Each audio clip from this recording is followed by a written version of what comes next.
Anyway, Dad, I'm holding an open house party tomorrow sa menagerie. It is to invite more potential clients to buy units sa menagerie. Love, pwede ba akong sumama? Pwede kong tawagan yung mga dating clients ko. I'm sure parang gustuhan nilang mag-avail. Love, wag na. Kaya na namin dalawa ni Thea yan. Oh Lord, please let me do this.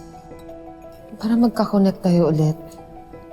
Pakiramdam ko kasi unti-unti ka nang nag-drift away. Marge, magstay ka na lang dito. Huwag mong pababayaan si Jasmine.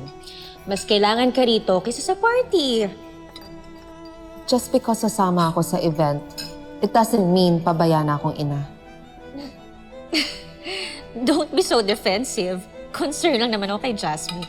Kung ganon, bakit hindi mo ibuhos yung concern mo sa sarili mong anak at asawa?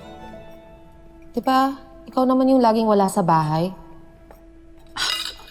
Thea, tama na yan. Tigilan mo nga. Pati ba naman ikaw, Edward? Bakit mas kakampihan mo pa si Marge kaysa sa akin? Stop it!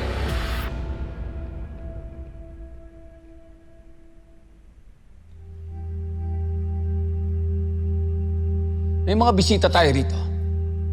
Bigyan niyo naman ako kahit konting kahiyan sa harap ni na Evelyn.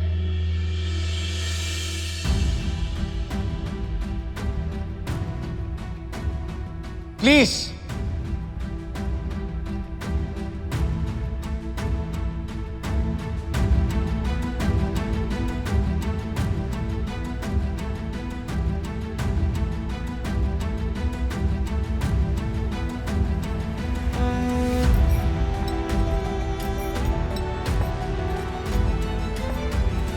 Ilang beses ko bang dapat sabihin sa'yo?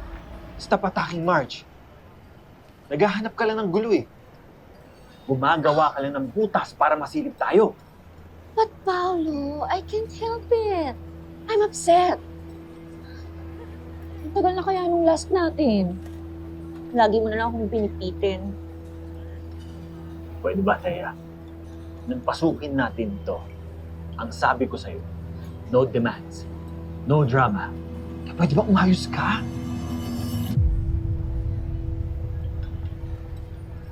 Fine.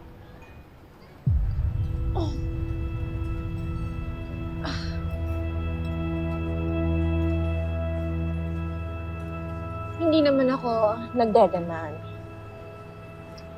It's just a request, Paolo. Huwag mo lang isama si Marge so we can be together. Hindi nga pwede. Nakita mo naman kung gaano siya kaporsigido sa harap ni Dad, di ba? Pag pinagbawalan o pinigilan ko siya, mas lalo siyang magdududa. Mas lalo tayong mawawalan ng chance.